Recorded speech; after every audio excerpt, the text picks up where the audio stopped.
Ironwood Games. This is Andrew. Welcome back to our playthrough of Legend of Heroes Trails in the Sky.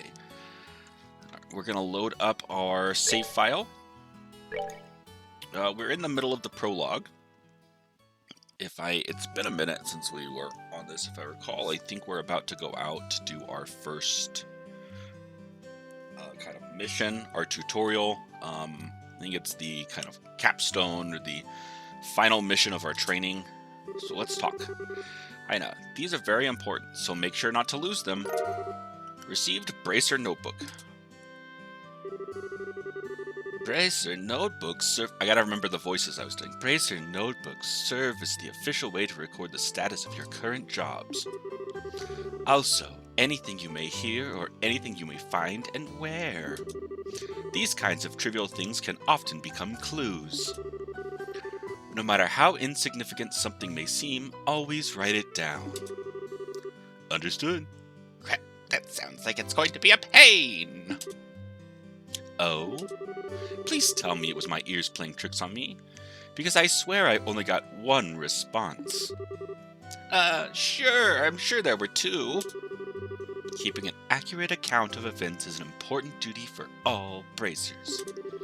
So get with the program and stop trying to make this out to be more than it really is, Estelle. Okay, I got it. Make sure you do. Alright then, let's begin. Look over by the door. You can see that there's a bulletin board standing there. First, I want you to go and check the job description posted there. When the bulletin board is approached, a exclamation mark will appear. Pressing the OK button will display the job list. By selecting the job names on the list, you can view their details. Okay, so let's see if I remember all the controls. Alright. Training, retrieval, new. Term, long.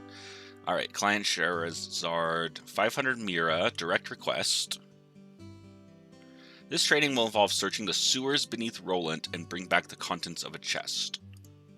Okay, so... details of the job confirmed on the bulletin board and other important events will be automatically recorded in the Bracer Notebook. The Bracer Notebook can be easily found by clicking on the Books tab of the Items menu. It can also be accessed by configuring a Bracer Book shortcut button on the Configuration menu.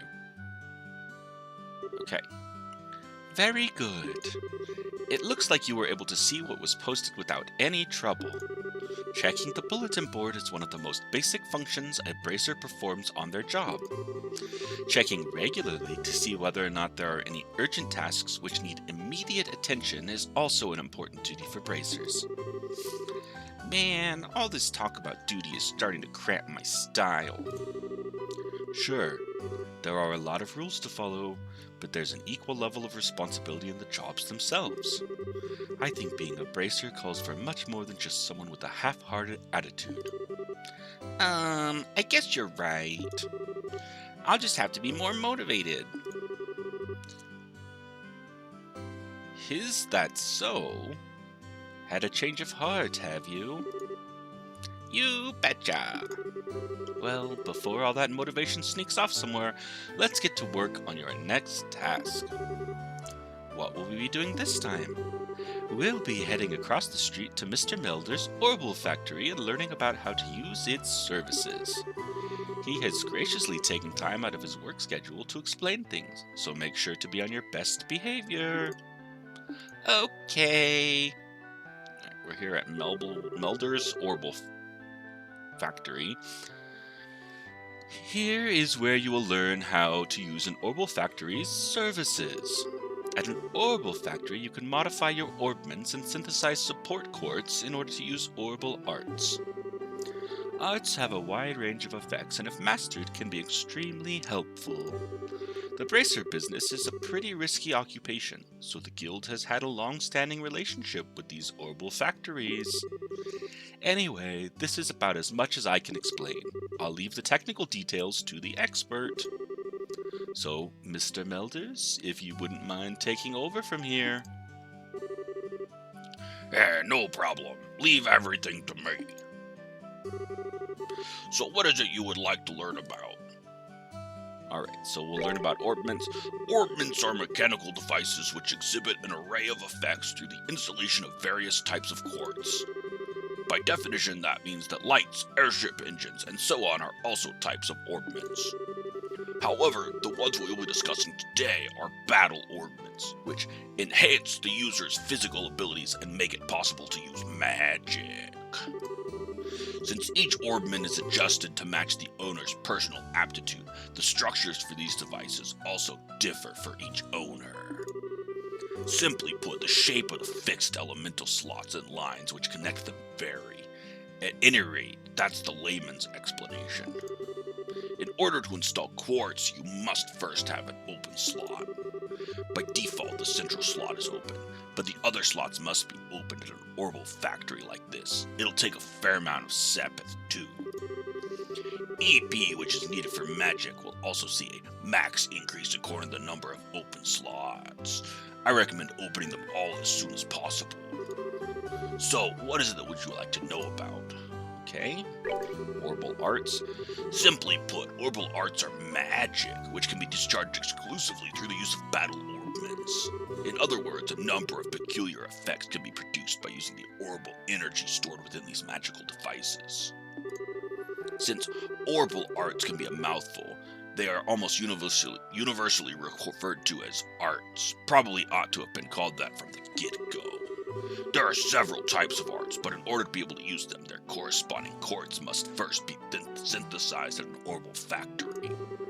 Orbments are also set up so that once a particular quartz is installed into a slot, the owner will be able to use those arts. The type of arts one can use also changes depending on the elemental value and the combination of installed quartz. Basically, if you want to use water arts, all you have to do is install quartz with a water elemental value. In reality, orbments are much more complex than what I have described, but I think this information should suffice for now. Alright, quartz. Quartz are circuits made from Sepith. Quartz have a vast number of effects and raise the owner's abilities, while simultaneously making it possible for them to use arts. However, you will not be able to harness any of these effects until quartz has been installed into a slot. However, there are also affixed slots in which only a certain type of elemental quartz can be installed. This being the case, when you synthesize a new quartz, be sure to check your orbment and decide where you will be installing it ahead of time. Alright, and then finally Sepith. Sepith are fragments of septium, which are dropped by monsters. They are divided into 7 types: Earth, Brown, Water, Blue, Fire, Red, Wind, Green, Time, Black, Space, Gold, and Mirage, Silver. Sepith can be exchanged for Mira almost anywhere, but at the orbital factory it can be used to synthesize quartz and to open orbment slots in which to install the synthesized quartz. Alright, so we'll leave. Essentially, it's just the magic system, the different types of elements. So you get access to magic as you install different quartz. So like a level 2 water spell requires 2 water quartz, and different combinations give you access to different types of spells. And then each character has a different combination of kind of what they can install. Some are locked to certain elements, and that. So it's a cool little system, but it's just basically what magical attacks and abilities you have access to. Alright, it looks like Mr. Melders has answered all of your questions. If there's nothing else, then let's have you both try and use the services here. For that, you're going to need some Sepith. Receive several of each type of elemental Sepith. With that amount, you two should be able to synthesize a few quartz. Now I want you to begin by first making an elemental quartz that will work with each of your particular orbments. In your case, Estelle, any elemental quartz is okay. But for you, Joshua, it has to be a time elemental quartz. Normally at a shop, you would be able to exchange Sepith for Mira, but for this training, you will not be able to use this service. Upon approaching the counter, a talk mark will appear. Pressing the OK button will display a list of options. Select, modify, or trade to use the Orbital Factory's services. Okay, so if we go to our menu real quick, I think, Orbment, we can see them. So for Estelle, right, we have our center slot. You can see this is kind of the Orbment here. So they have a cool little visual, and I know the connection lines do matter. And I don't remember how, but I think like this branch and this branch are different. So like a water here and a water here don't combine, if I'm recalling correctly. But right now we can see all of these slots are sealed. And then this one says anything can go in the center. Here on all quartz are okay. And then if we look at Joshua's, it's locked to time quartz only in the center. And then these slots are sealed. And then below it'll list our Orbital arts. And so yeah, you can see because there's a orange branch and a blue branch, and they have kind of the sums of what types you have, which will open up Orbital arts. The other thing, if we go to the items in the notebook, I know it said there's a way to make a shortcut for this. You can see all the pieces, the achievements, the things here. But interestingly, you can see the magic. And I don't know if this is the entire list or just kind of the starting piece of it, but you can see like 1 earth gives you access to stone hammer, 5 will give you earth lance, 3 petrify breath, 3 earth, and 2 time gold give you stone impact. And so these different combinations of things. Obviously we didn't have enough slots for 8 and 4, so I think we get upgrades to our orbments or different options. But so if you're trying to build a certain type of thing, it's nice they have the reference here of kind of what the primary element is. And then they have just a whole list of those. And then they tell you again, your quartz also give you stat boosts. So as you get different types in combinations, you get different kinds of stat boosts. So you can kind of think about how you want to build your characters as kind of, rather than having like a class, it's just the types of quartz you put in. And then we have the explanation here. Gold was space, time is black. So, and kind of a general overview so you can see, and then here's the color of the locked ones. And then just explains a little bit more of what I said, of how there's the 2 pieces. Value of the line is calculated. Then that can be utilized. And then there's skills, which we'll get as we level up. And then so there's just a couple other pieces here. We're not going to read through all of this. Some status. Elemental effectiveness based on things, cooking, pay, parameters, and then town facilities. We might come back and look at some of this. That's just our general overview. And then we have our missions. So we have this training retrieval mission going. So we're going to back out. We're going to go back. We do have the kingdom map. I think we looked at this last time. And I think if I recall, I know I've played this once, so I think we kind of move around in this order, but kind of all of these places are things we're going to visit on that. So, all right, let's go back and let's get some orbs. Okay, if you need to use the Orbital Factory, give Freddy a holler over there. Okay, so he's not going to help us. Oops, don't leave. So I accidentally kind of walked out the door. Or attempted to walk out the door. Okay, so let's talk to Freddy. Let's talk to him. Hi there, it looks like you two are doing well in your training. If you would like to modify your ornaments, please select the Modify Trade service. Here we go, okay. So slot lets us open a slot. And this will tell us, again, you can see, even though they're locked, you can see for Estelle, they're all that gray, which is all colors. And then I think it will, so we have 20 of each, it will give us the cost. So it's 30 of some of those to open this one and 30 for that. I think you have to open them in order. So we don't have enough to open for Estelle. We can see Joshua has a time here and a time here. And then the other ones are all kind of open. Again, it's going to be 30 quartz. I think as they go, farther in the line, they cost more in that. So in theory, you open them in order because that's also cheaper. So we can't open any slots, but we can make some quartz. So we know we need time for Joshua, which, again, they all have their ability. So you can see here, right, we get time elemental value 1. And I can't recall, I think we may be able to get quartz that have multiple elements. So it says elemental value time times 1. And I think you can make like double times or like a time and an earth thing to add to your count as well.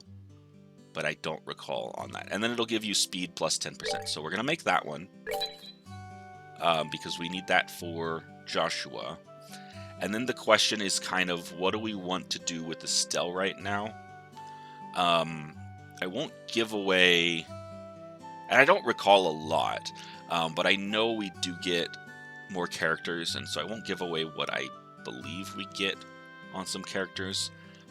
But I will say I want Estelle, I think, to be a little more healerish, white magey, which is, I think we're going to take either HP or evade. And I want to take evade, right, her agility up so she takes less hits. If we went and we looked in the list, we could see, I think the water gives us more heal things than the wind, but I don't recall. So we're going to take the wind. Again, they gave us enough quartz to kind of choose almost any of these, and we could pick multiple, but for now, we're just going to get one of each. We only have... oops, that was... Oh, if I hit the control gives us... So there's a bunch of shortcuts, and I've got to figure them out. Okay, so now we can install time quartz here, and we'll see we get 2 Orbal Arts. So his speed goes up by 1, as advertised, and then we get a clock up ability. Speeds up the flow of time, and a soul blur, which emits a time-space shaking pulse, faint 20% for to cause faint. On that, I wanted to go see, I think... Alright, looks like you were able to synthesize one. Next, I want you to increase the arts you can use, install a quartz. Okay, so yeah, she does want us to install the quartz. So maybe control just opens up the menu to where we were last time. Alright, so we installed our evade.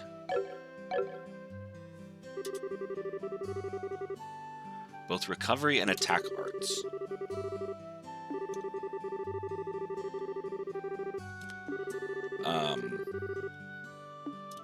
So we may have to go and, let's see, and trade.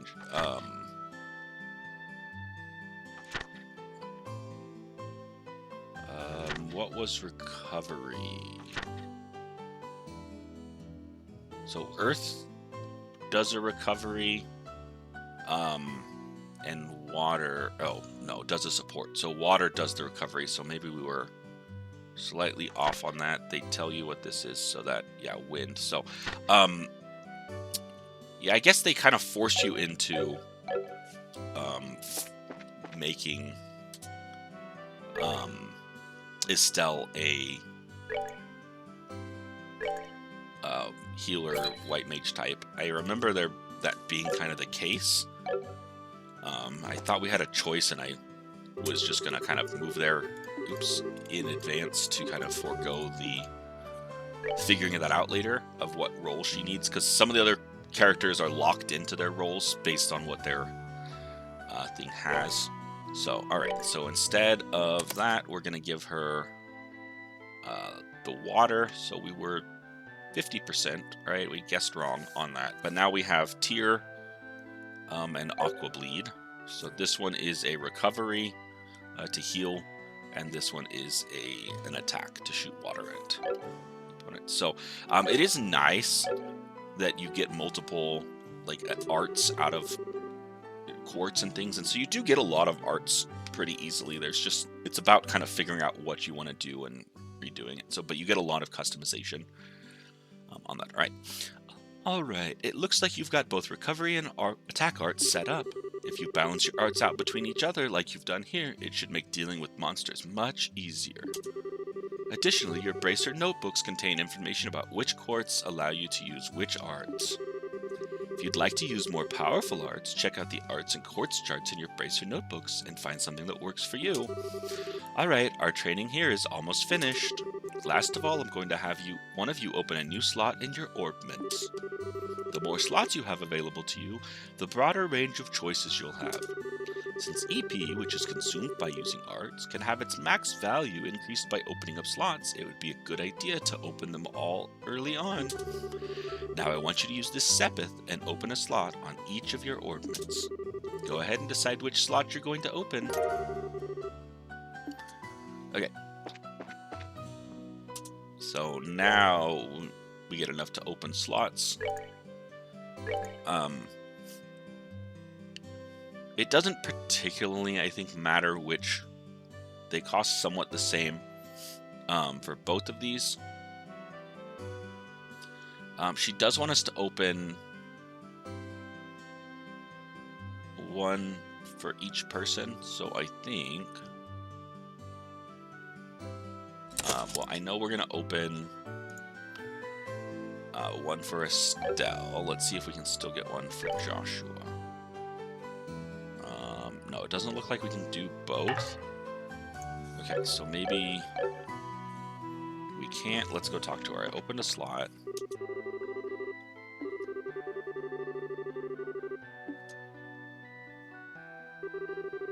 This concludes your training here at the Orbital Factory. Now it's time to move on to what we've both been waiting for, the qualification test. Pardon? Did you just say test? You can't honestly tell me that you forgot about the test again, can you? Didn't I remind you just this morning? Ha ha ha. Now that you mention it, I vaguely remember some sort of talk along those lines at the breakfast table. Sometimes I fear for the future of the Bracer Guild and humanity. Oh well, no sense in worrying about that now. Let's head over to the testing area. You mean, like, now? I don't know if I'm ready for... How about a little less yapping and a little more walking? She just... Joshua, help me! Alright, they're fun. Mr. Felders, Freddy, thank you for all your help. Don't mention it, and good luck with that test of yours. We'll be rooting for you. I'm going to remember that you left me. I'm going to remember that you left me high and dry like this, Joshua! Alright, so we get to go into our test in the sewers. All your training has finally come down to this. Your qualification test will begin here. I expect to see you both use what you've learned up to this point. Understood. What's wrong, Estelle? Shara? What now? I was kind of wondering, but is there not going to be a paper test or something? Did Cassius drop you on your head as a child or something? You just read what it said on the bulletin board not that long ago, right? Yeah, and? And I even made you jot down what you read in your Bracer notebooks, unless you forgot that too. I'm pretty sure the job listing mentioned searching for and retrieving an item from the sewers. Ringing any bells yet? What a relief. Ah, the divine Aidios. I give thanks to thee for thy infinite grace in bestowing upon us such wonderful gifts as sewers. So what you're really saying is that you thought it was a paper test. No wonder you were acting all crazy back at the Orbital factory. Ah, I can already feel the nostalgia. All those horrible days stuck in a classroom are starting to feel like grand memories indeed. I'm really starting to wonder if we'll even be able to graduate at all. What's wrong with you? Why do you have to go and say something like that when I'm trying to reminisce about positive things? Alright, that's enough jabbering, you two. This is supposed to be a test, so how about the both of you try to at least look a little anxious. Just so you know though, if you do happen to flunk the test, you don't even want to imagine the kind of homework I have in store for the both of you. Ha ha, we'll be fine. Just tell us what you want us to do and let us loose. Well, if you're so confident, then how about proving that you're not just blowing hot air with the results of your test? Anyway, as you both saw on the bulletin board, this test will be a search conducted in Roland Sewers. Your objective is to retrieve the contents of a chest which has been placed somewhere within that area. The layout of the sewers is extremely simple, so you don't need to worry about getting lost either. However, there are real living, breathing monsters down there, so if you get careless and let down your guard, you will be sorry. Also, let me give you this before I forget. Received Tear Balm ×3, and that's a heal. Received Monster Guide. What's this book for? It's called a Monster Guide, and it's used to record information about monsters and other opponents you meet. Whenever you figure out an enemy's attributes, you should make an immediate note of it in there. Sounds pretty straightforward to me. He who controls the flow of information controls the tide of battle, right? That's exactly what I'm saying. You've really got a good head on your shoulders, Joshua. That's some pretty useful advice. Thanks for the tip, Shara. We'll put it to good use. Alrighty then, let's get pumped and knock out this test. Let's. Don't forget though, this is an exam. We should make sure we treat it as such. Alright, so we're down in the sewers. I am going to install, we didn't ever install the other slot here, so I'm going to add the airstrike to Estelle. Let's see, can we save? Do we need save slots or we just save? Aha. Okay. So we'll save here at the beginning just in case. No, we can't. Okay, and we want to go back. Let's see, what do we have down here? I don't know if we know what any of these things do. We have a map. Nope, that's just the general map. Okay, so appears to be a recovery point set up over here. Let's use it for HPDP become low before engaging in any further battles. As the recovery point is approached, an exclamation mark will appear and two choices will be displayed. Rest option, all will be restored. Okay. Sounds like a plan to me. So we're just getting the basics of the battle. Here we have an enemy. So we'll get at least our first battle in. Monsters at 12 o'clock! Be careful not to let them take advantage of your blind side. Got it! Monsters cannot be seen from far away. They will become visible as you approach them. The conditions at the start of battle will change depending on how a monster is engaged. Engaging an enemy from behind is advantageous, while being attacked by an enemy from behind is disadvantageous. So yeah, the orientation, kind of, if you can sneak attack, you get a piece. Alright, battle order bar indicates who attacks first. It starts from the top and moves down, so that's over here on the left-hand side. And then we can attack an enemy. You may also use it to move if you are using a mouse and click an empty location.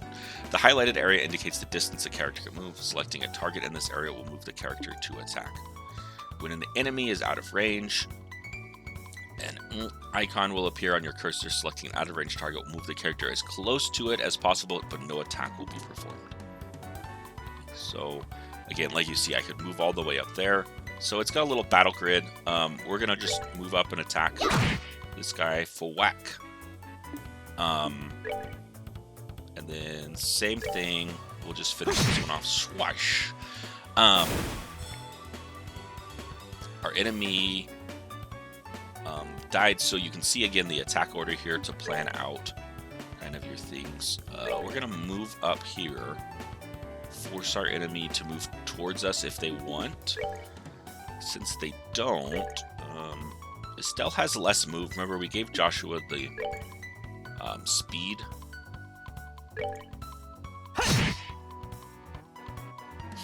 I don't remember if you can move to a square and attack, or if you have to do the attack. Let's find out. Let's see. Can I move behind? I think that's my whole turn. Yeah. So if I don't mind spending this turn on it if I move here instead of hit the attack. So yeah, if it's the attack, it kind of just moves you to the closest thing, so you can't position. And I don't know if being behind the position which you attack matters. We're good to go. Cool. We get our end of battle information, plus 10 experience. Tells us how far we have to go to our next level. And we get a little bit of Sepith. So this is important, as different types of monsters will give out different amounts, and then you can go back and upgrade your orbments and things. Alright, got Juicy Bone times 2. And we did that. So let's look real quick. Let's go. Our status just tells us where we're at. I don't think we got anything else to equip. Our orbments, we wanted to look at our items. There we go. Juicy Bone, an essential ingredient for soup broth, used in numerous dishes. But I wanted to look at the monster guide and see. We found out, so in Roland, we at least have uncovered the dirty rat, and we've got some information about it. So we don't know its strength, defense, so we don't know its stats yet. I think as you fight and kill more of them, these we get uncovered. And then its elemental efficacy. So certain enemies, right, 100% damage on all types of element. Some are resistant, some are weak.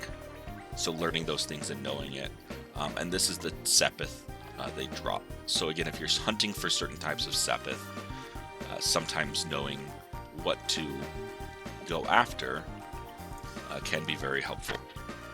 So there's a lot of enemies here in Roland, not all of them, so they're not broken down by area. We're in the sewers, so there are maybe 3 or 4 of them in the sewers. And then that, I think that, yeah, that's really all we have. We didn't take, well, we did take a little bit of damage from Estelle, so we'll go back, we'll save, or we'll recover, and we'll save, and then next episode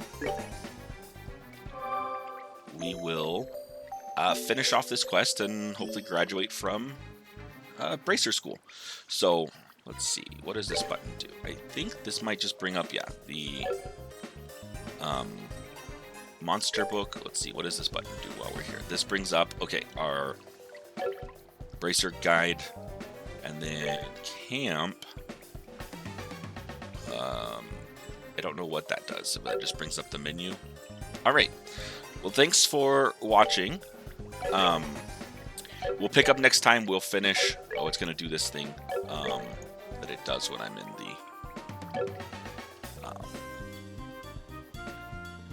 in the record options. Sorry. So next time we'll finish up with the graduation. Maybe start on the next thing. So we saw a lot of the tutorial. This is the end of the kind of the prologue. We'll finish it up next time.